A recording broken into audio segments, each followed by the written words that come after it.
అందరికి వినిపిస్తుందా?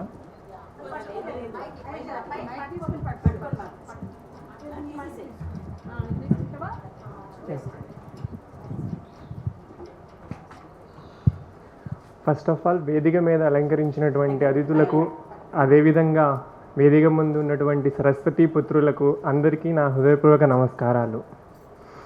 ఈ పుస్తకం ఎప్పుడైతే నేను చూశానో దానిలో అందరూ స్త్రీలు రచయితలు ఉండడం ఎంతో ఆనందంగా అనిపించింది. ఫస్ట్ ఆఫ్ ఆల్ అంటే స్త్రీలు ఉన్నారు, కానీ ఎక్కడో వాళ్ళు ఎవరి సహాయంతోనో ఎవరితో సహకారంతోనో బయటికి రావాల్సి వచ్చే స్థాయి నుంచి స్వతంత్రంగా ఒక పుస్తకం మొత్తం స్త్రీలు అందరూ కలిసి రచయితలుగా రచించారంటే ఇట్స్ రియల్లీ వావ్ అనిపించింది అనమాట. అండ్ సెకండ్, మదర్హుడ్, మాతృత్వం. నాకేమనిపిస్తుంది అంటే motherhood is not limited for a women. అది కేవలం స్త్రీలకి మాత్రమే కాదు.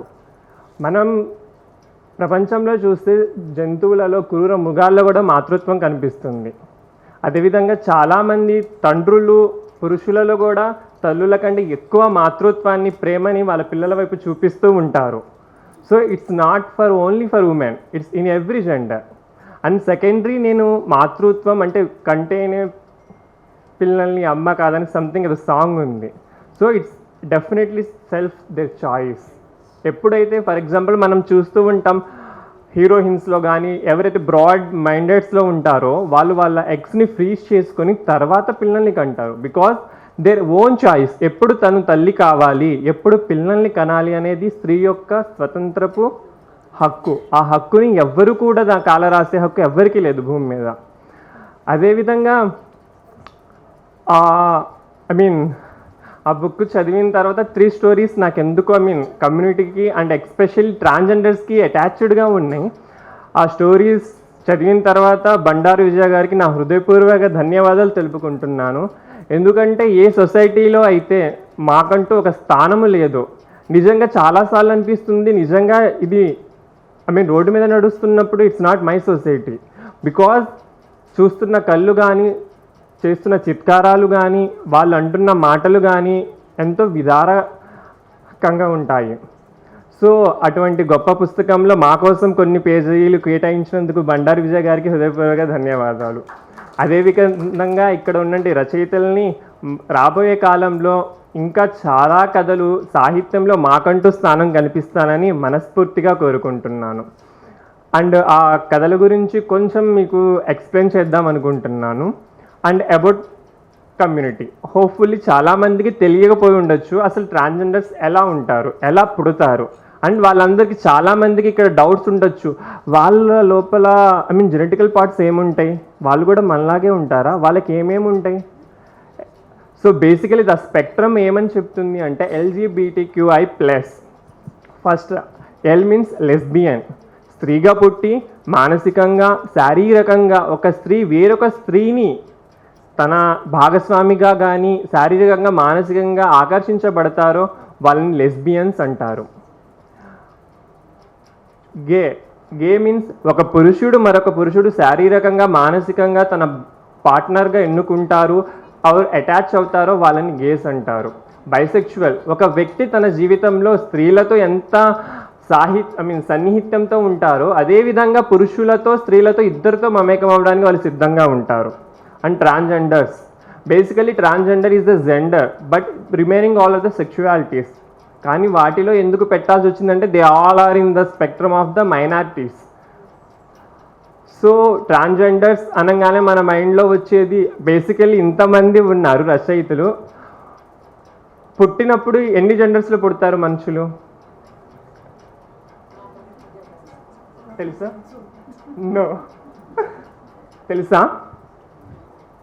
ఒక్కరికి కూడా తెలియదా? చెప్పండి, మీరు చెప్పండి. 2. ఓకే. సో బేసికల్గా పుట్టుకలో పుట్టేది 3 genders. It's not the transgenders. అందరూ ట్రాన్స్జెండర్ అనుకుంటారేమో, థర్డ్ జెండర్ పుట్టదు అనమాట పుట్టుకతో. సో పుట్టుకలో పుట్టేది 3 genders. First male, female and then after intersex babies. Intersex babies means ఎవరైతే మర్మాంగాలు కానీ పూర్తిగా ఉండవు. కొంతమందికి లోపల ఓవరీస్ ఉంటాయి, బయట వైపు పెన్నీస్ కూడా ఉంటుంది. సో పూర్తిగా అభివృద్ధి చెందని మర్మాంగంలో పుట్టిన ఇంటర్సెక్స్ బేబీస్ అంటారు. బేసికలీ నేను ఎందుకు చెప్పాలనుకుంటున్నానంటే, ఢిల్లీలో వన్ ఆఫ్ ది పర్సన్తో నేను మాట్లాడినప్పుడు ఢిల్లీ ఎయిమ్స్లో 3 monthsలో 8 ఇంటర్సెక్స్ పీపుల్ పుట్టారంట, పిల్లలు. అయితే వాళ్ళ 8 మంది తల్లిదండ్రుల ఒపీనియన్ ఏంటంటే, మా పాపని లేకపోతే మా బాబుని త్వరగా అబ్బాయిని చేయండి. యా, వయసు అంటే ఒక మనిషి మీద అంత ధోరణి ఎందుకు వస్తుంది?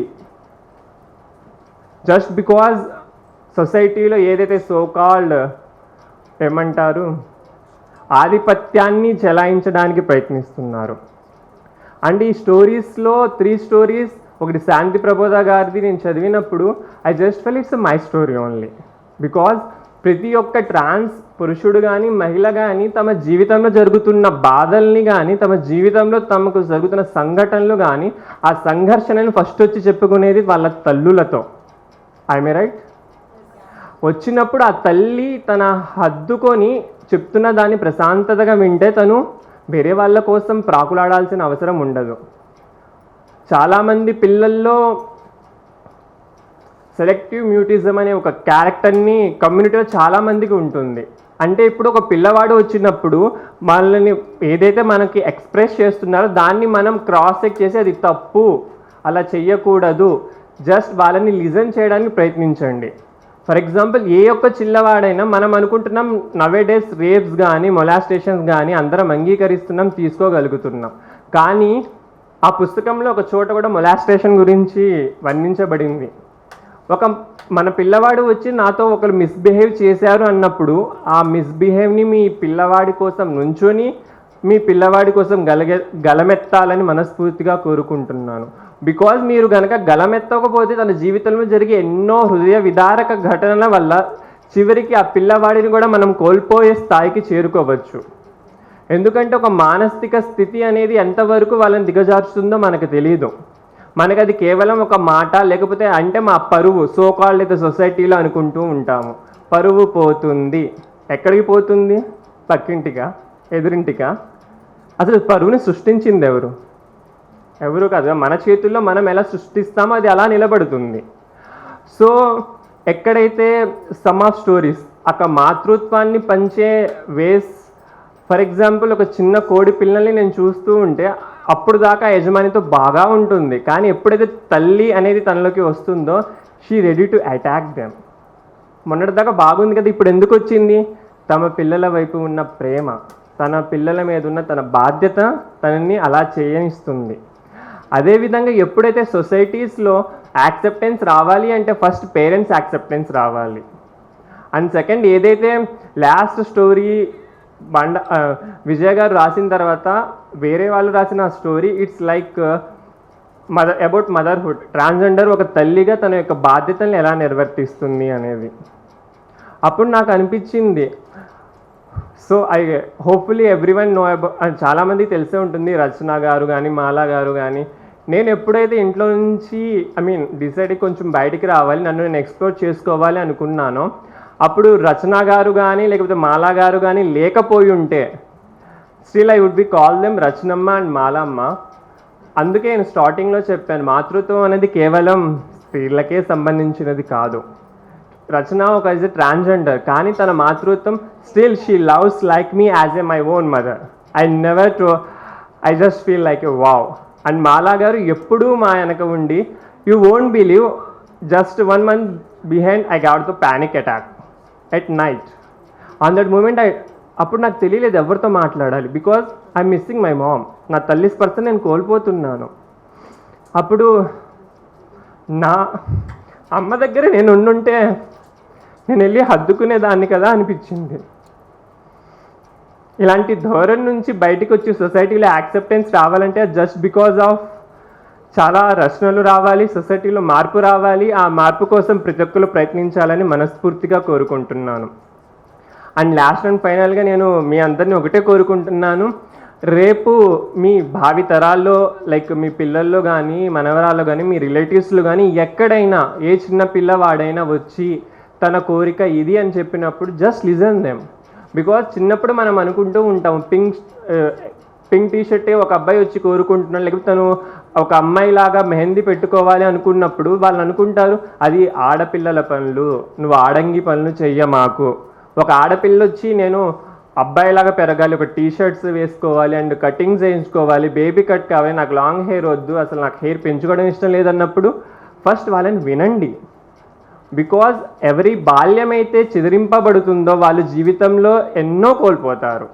సో వాళ్ళ బాల్యాన్ని వాళ్ళకి అందించి భావితరాలకు వాళ్ళని స్ఫూర్తిదాయకులుగా మీరందరూ నిలబెడతారని మనస్ఫూర్తిగా కోరుకుంటున్నాను.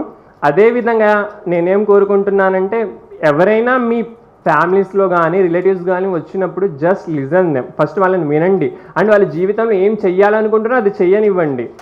Don't go behind the judgemental, త్వరగా జడ్జిమెంట్ అవ్వకండి.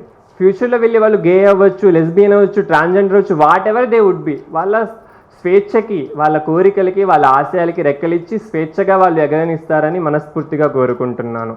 నాకు ఈ అవకాశం ఇచ్చిన పెద్దలకు నా హృదయపూర్వక ధన్యవాదాలు.